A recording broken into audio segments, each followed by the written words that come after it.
baby. Oh, hi, honey. You're home. Well, welcome back. Look what I made for you. What is that?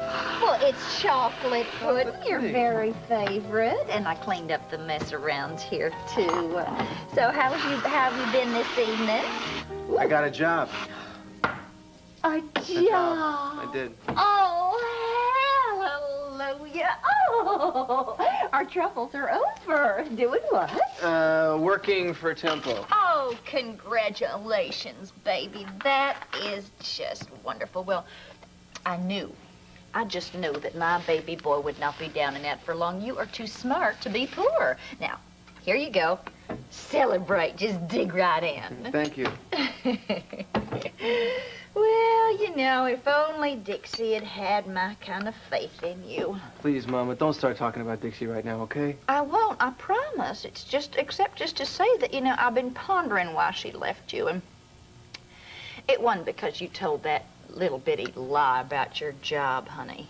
That's not the reason she left. She left because she got tired of waiting for your ship to come in. You know, I mean, why stick with a rowboat when you got Uncle Palmer's yacht?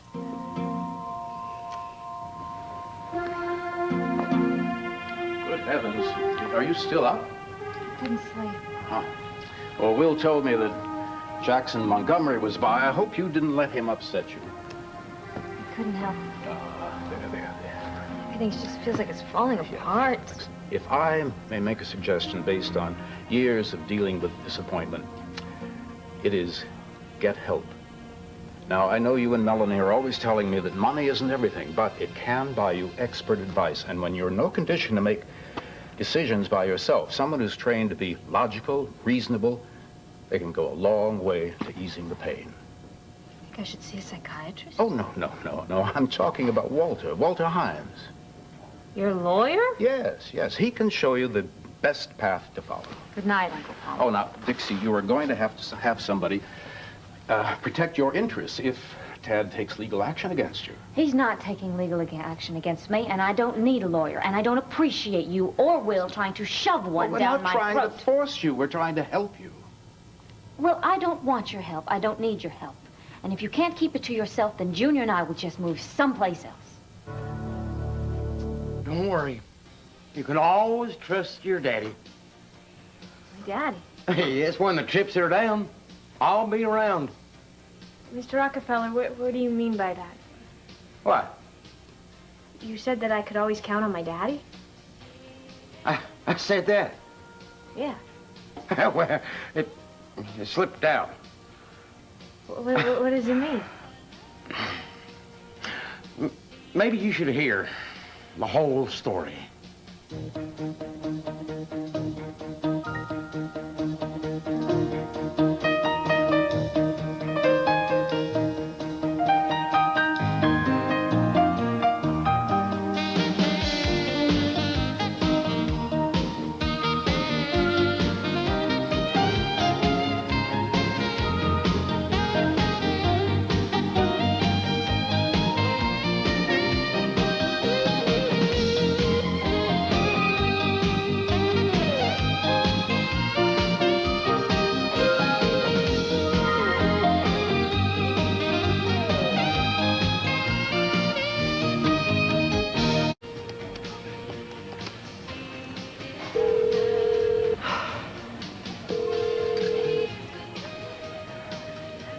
Donna, it's me. Is Chuck there? Can you talk? He had to go back to the hospital. Amy called. She said the show was a big hit. Em was great. But, she's been closeted alone with you-know-who in this office ever since it ended. Alone? Well, get in there. How? I don't care how, but do it quick before Billy Claude tells her he's her father. My little angel was the prettiest baby girl you ever saw. She had big brown eyes and a smile just bright as diamonds. Sometimes I put you in her place. That's like right now, I slipped and I referred to myself as your daddy. Mr. Rockefeller. Oh, isn't that funny how sometimes the mind will play tricks on one? Yeah, it is. I hope you're not offended. No, I heard that, losing a child is the worst thing that could happen to someone. So any way that I can make it easier for you, I'd be happy to.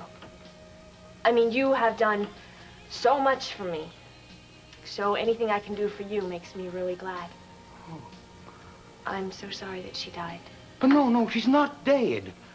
But you told me before that... No, her mama stole her. That's what happened. And they vanished. It's been many a long year since I laid eyes on my little angel. I'm sorry. Well, bitter women will do bitter things. But the Lord moves in mysterious ways. Yes, he does. And soon we will have a reunion.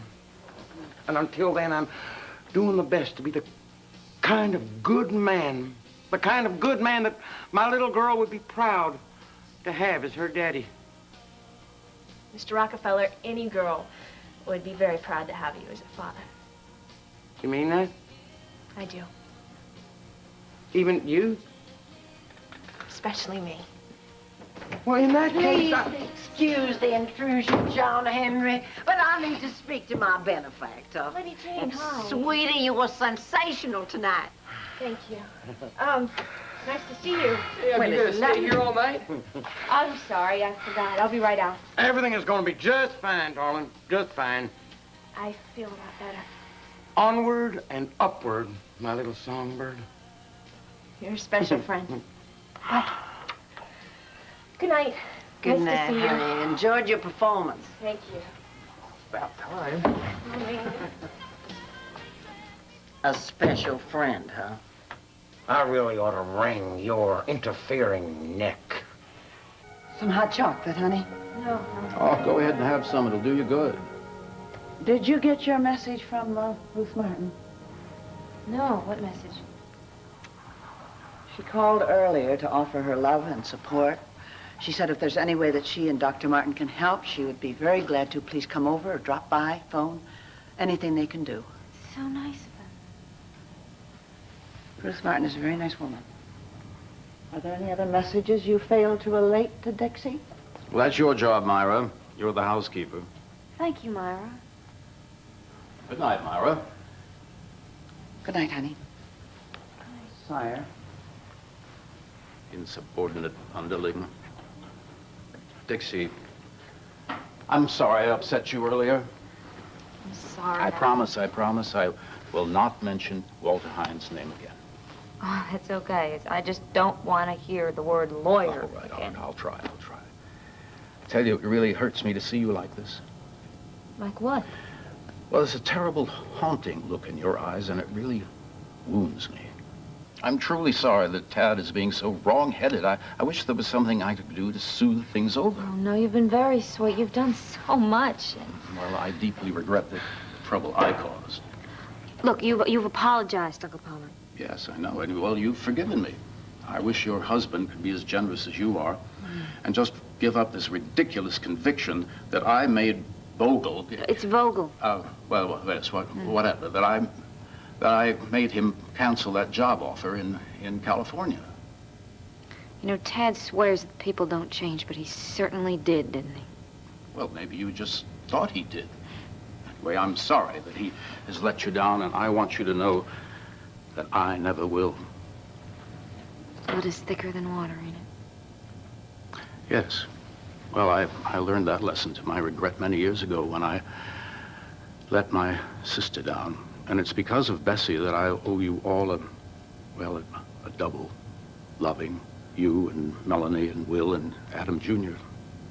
You're my family. And I just thank heavens every night that you didn't let Tad talk you into cutting me out of your life. Love isn't a weapon, Uncle Palmer. It's a gift. And it's not something that you can just give and take easily. Family ties are the strongest. I have to go. You what? Listen, would you ask Myra to keep an ear out for Junior for me? Well, where are you going this time of night? I'll be back. I'm just going to go for a drive, okay? Thank you. Good night. Well, think about it, Tad. What, she's got a butler, 2 maids, a cook, 3 stable gardener people, a chauffeur, 9 people waiting on her hand and foot. So what?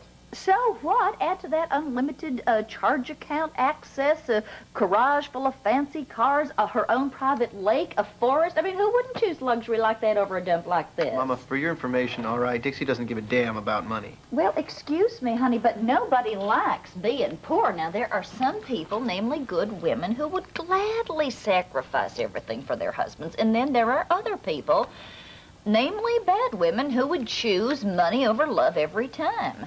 Now, I've said it before, but it bears repeating. When poverty comes in the door, love flies right out the window. And in this case, it just happened to fly straight over to Palmer's mansion. She didn't choose Palmer Cortland because of his bank accounts. Well, you don't think that a bank account had something to do with her choosing Adam Chandler? Now, Tad, that girl grew up dirt poor in the hardscrabble hills of West Virginia, practically destitute, for Pete's sake. Now she's had a little taste of the high life, and she's never going to settle for poverty again. I am not impoverished. Oh, I never said you were impoverished, darling. You had a little bad luck, but you are going places. Believe me, you are going to be one of the biggest successes this town has ever seen. Mark my words. I have total faith in you. I always have. And I just want you to understand that none of this is your fault. Yeah. Thank you, I mean Mama. that. If you want to do me a favor, I think you should go in your room and pack. What? Suitcases, steamer trunks, garment bags, the whole 9 yards. As of mañana, we are out of here, Mama. This gig is over. You got a job. Yeah, 1 job. 1 case involving some temporary project. After that, who knows what's going to happen? Well, what about the health club? What about the health club? It's not going to pay the rent on this place. Well, where are you going to go? Probably back to Shea Martin, get my What head... about me? What about you, Mama? Where are you going, Tad? Out. Oh. I got no choice.